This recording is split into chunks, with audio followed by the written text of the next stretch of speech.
Hello student, आप सभी का स्वागत है हमारे चैनल YRS क्लास में। आज की इस वीडियो में हम विषय हिंदी कक्षा 12 के लिए यह वीडियो है। आज की इस वीडियो में हम डॉक्टर हजारी प्रसाद द्विवेदी का साहित्यिक परिचय बताएंगे।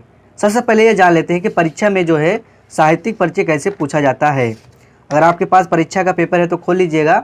प्रश्न नंबर 5 पे ध्यान दीजिएगा स्टूडेंट। परीक्षा में इस तरह से पूछा जाता है कि निम्नलिखित में से किसी एक लेखक का साहित्यिक परिचय देते हुए उनकी प्रमुख रचनाओं का उल्लेख कीजिए। मतलब कह रहा है कि साहित्यिक परिचय लिखना है और प्रमुख रचनाओं का उल्लेख करना है। तो स्टूडेंट, बहुत सारे स्टूडेंट गलती करते हैं कि वो जीवन परिचय लिखते हैं। जीवन परिचय कक्षा 10 में लिखा जाता है, अब कक्षा 12 में पहुंच गए हैं। इसमें देखिए कह भी रहा है कि किसी एक लेखक का साहित्यिक परिचय देते हुए उनकी प्रमुख रचनाओं का उल्लेख कीजिए। तो आइए हम आपको पूरा अच्छे से बताते हैं। तो स्टूडेंट, हम यहाँ पे सबसे पहले लिखेंगे doctor Hazari Prasad Dwivedi. Very important है, बहुत बार एग्जाम में पूछा गया है। अगर अभी तक आपने याद नहीं किया है तो इसे ज़रूर याद कर लीजिएगा।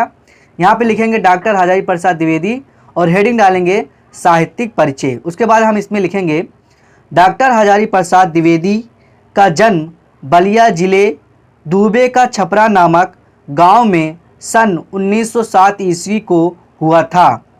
आगे लिखेंगे ये एक ब्राह्मण परिवार से थे, या इस तरह से भी लिख सकते हैं ये एक ब्राह्मण परिवार में पैदा हुए थे। आगे लिखेंगे पारिवारिक परंपरा के अनुसार इन्हें संस्कृत का अध्ययन कराया गया।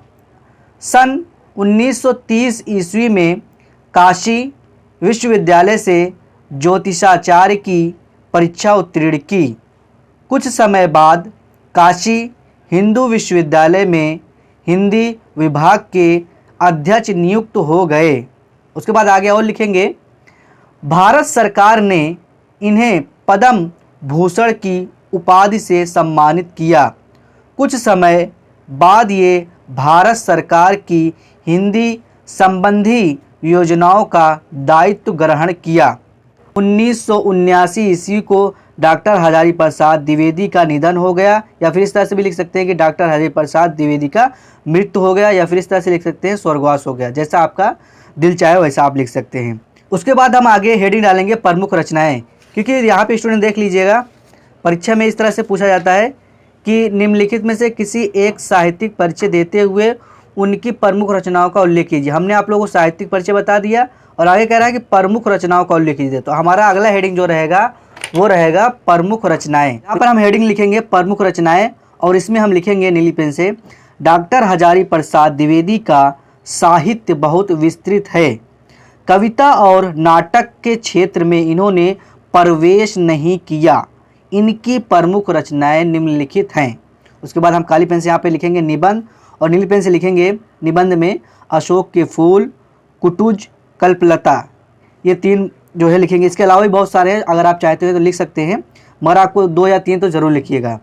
अगला हम यहाँ पे लिखेंगे काली पेन से उपन्यास।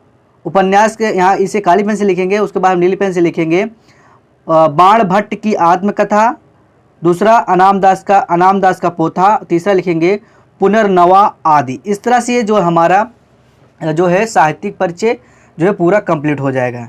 यानी कि आप लोगों को सबसे पहले यहाँ पे नाम लिखना है जिस भी लेखक का साहित्यिक परिचय लिख रहे हैं। जैसे हम डॉक्टर हजारी प्रसाद द्विवेदी का लिख रहे हैं तो यहाँ पे नाम लिखिएगा।